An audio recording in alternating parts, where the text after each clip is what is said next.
welcome back, Fish Hunt Northwest. Settled back in your seat. All good. Yeah, ran a hot lap out there. Stiff drink of water right here too. We had a couple hot mics during the break, so I hope you enjoyed the discussion on fizzy water. Fizzy water brought to you by Fish Hunt Northwest, because if you're not fizzing, you're not watering. So well, I have no idea what that means. Anyway, so obviously under Inslee's watch, there was a task force developed to try and find solutions to our starving orcas. A lot of it comes back to the fact that there's a lack of salmon production. You know, at the core of it, we've had, again, private groups suing, slapping lawsuits against WDFW, tremendous cutbacks on hatchery production, thinking that with all the work going on, even with the habitat rebuild and all the money being spent, that we're going to bring these fish back in short order just by, you know, natural fish spawning. They've crammed that down the throats of a lot of people for 20 plus years, and we've realized that the wild fish are just not going to make a comeback fast enough to you know, feed our orcas. And so then the orcas became an issue, and they formed a committee, a task force, if you will. They came out with 49 to 50 recommendations on things that need to be done, working towards the recovery of salmon and predominantly the orcas. You're on the east side of the state. You probably hear bits and pieces of, you know, what's going on relative to the orcas, but as you travel the roads here on the west side and get a lot of these questions, I'm sure you'll get schooled up on it. But my rub here is simply that as of late, WDFW had to come back and ask for an additional $24 million for budget shortfalls to try and get through January, February, going into this next year. If they don't get the money, they're looking at additional cuts, personnel. Quite a number of folks going to lose their jobs. They're going to have to take furlough days. There's a whole lot of things that are going to happen. To me, it doesn't sound like when you allocate $1.5 million to do additional vessel noise in habitat protection studies for the south resident killer whales, $58 million in capital budget funding, including tens of millions that are going to hatchery infrastructure. How, on one hand, can you allocate through his task force millions of dollars for hatchery reform and hatchery infrastructure and with the plan to ultimately bring back more salmon? And on the other hand, you stonewall or posture and don't fund WDFW to have the personnel in place to actually carry out the mission. It makes no sense.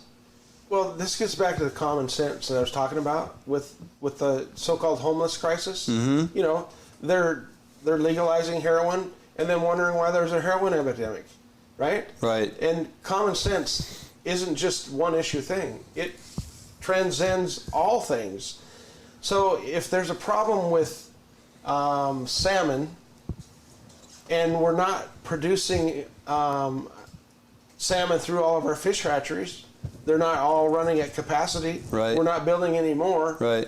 How are we going to fix the problem then? Yeah. Right? I mean, that's where the salmon are going to have to come from in order to get runs in the years to come. Right. And it's been so mismanaged for decades. Mm-hmm. That it's going to take years right. to rebuild, to get it back. Right. Yeah, well, but that's a start. I think it's important for people to remember that it doesn't matter if it's on a commercial harvest side or a recreational harvest side. Hatchery fish are what we take. Yes. Right? Mm-hmm. We very rarely get to take a native fish at this point. Sure. And that's fine. And we all want to recover native fish runs, but we all also want to take fish home. Whether it's the guy at the Pike Place seafood market catching a salmon that he's going to take home for dinner that was caught by a longliner or whoever, or it's a guy that just put his boat in the water and spent $300 to hopefully catch one, we all want to take fish home. Yeah. And for us to take fish home, we have to have hatcheries. And if you have fish coming out of the hatcheries, released into the streams, they go to the ocean, they come back up the stream, unless someone snips off a fin. Can you tell which is a wild one and which one came from a hatchery years ago? No. Exactly. No. So yeah, I'm against naming fish that. Right. First of all, they're freaking salmon, right? Yeah. Yeah. But we need to increase the output from our hatcheries, and we need to build more hatcheries. Otherwise, we're gonna be in this same situation in 10 years from now, or worse. Worse than now. Population's over 7.5 million, right? And if orcas eat salmon, then we need to feed the orcas. Right? Yeah. Who Well, doesn't like to go out on a boat and see a bunch of freaking orcas around, right? They've recognized the need for that. I guess it's a matter of prioritizing how you allocate the funding to ensure. It's great to have a committee. I don't want to get off track here, but it's like they did a bird predation study that lasted 11 years. And I asked Barnum on the show, what did they find out at 11th year that they didn't know at year 4 or 5? In the predation on the steelhead smolt, and the outmigrating smolt. It's like they have a task force. They recognize 49 or 50 things that need to be accomplished to ensure the survivability of the orcas. Okay, you recognize that, and you come out with a budget of I'll dig it up here. Maybe I won't. Heck with it. You come out with a budget of 17.5% increase, $8 billion more than for 2017 and 2019, and you allocate millions upon millions of dollars for orca recovery. But it's a Band-Aid approach because a majority of those things that you've stated need to be done aren't funded and aren't getting done. So what's the point? What's the point to go back and revisit and recognize we need to now do this, we need to now do that, but you don't allocate the monies to do that? So I guess as governor, I'm asking that somebody steps in and recognize the importance of that. It all, for Barnum and I, ties into WDFW overall, recognize the importance and the economic value of this state, both in the realm of hunting and fishing. And if you want to put a label on it and say it's salmon recovery, it's orca recovery, it's managing our herd animals to a higher level for more successful hunting opportunities. All those across the board collectively, it's like that's a big red button that needs to be stamped on, right? And so Absolutely. Somebody needs to step in and allocate the monies towards that and quit putting it at the end of the line. And I think that's what the several hundred thousand of folks in this state are asking a governor to do. Put it as a priority in the state of Washington once again. And as you stated earlier, Loren, make some of this an opportunity and a destination opportunity for persons outside of our state and draw more monies into our economy, rebolster the economy, make it so the mom and pop shop can make it. Exactly. Yep. If the fish runs return, if the wildlife returns, the money will be there. The money's coming. It's crazy to think that it won't be. We've already said how, $1 in equals what, $3.40 out for an average fisher or hunterman. And it's like, if you put the fish in the river, if you put the deer and elk in the fields, in the mountains, the money will be there. I know you have a lot of, you have to get your head wrapped around a lot of things relative to the North of Falcon process, dealing with the tribes as co-managers.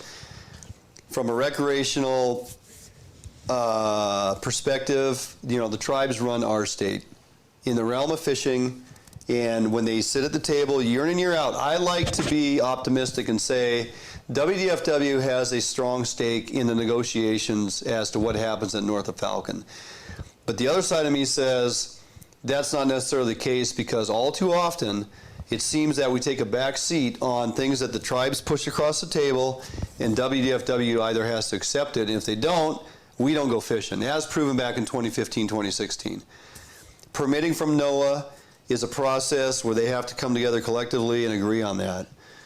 I just would like to think that a governor of our state recognizes the loss of opportunity for the citizens of Washington State, the taxpayers of this state, and the monies that go in to fund WDFW, and the monies that go into the general fund, and the monies that go into the Fish and Wildlife Fund, and for us to get our fair share and to have our share at the table. And if it needs to come to a level of going back into the courts to revisit what was originally written in the Bolt decision in 72 and 74, maybe it's time to do that. It's a different world from 1972. The tribes didn't have casinos, they didn't have bingo halls, they didn't have gasoline mini marts, they didn't have all those opportunities to make so much money in this state. Now they've turned it around, and I've had tribal elders flat out tell me, well, we're just taking the white man's money and buying up the land that they don't longer want to take care of. I mean, there just seems to be this imbalance. And it's like they did it to us back early on, and now we're getting it back. And I don't like to hear that type of infighting. I would like to think if they truly brand it as co-management, that we have co-management. And I would like to think that we have a chance when we sit at the table with the North of Falcon process. And I think it starts at the governor's office to really understand that process and get your hooks into it and make sure that your campaign trail isn't just lined with monies from the casinos and the big money, because that really seems like for the last 12,500 days is what's been going on. There's a couple multiple issues there. First of all, any meetings that are had with the government agencies and tribes or different states, those meetings need to be open. Yeah. They don't need to be done behind closed doors. Right. It should be an open process. Yeah. Because we're talking about things that affect the public, right, and our natural resources. And as far as the tribes go, we have treaties, right, with the tribes. Yeah. Those treaties need to be followed. Sure. Obviously.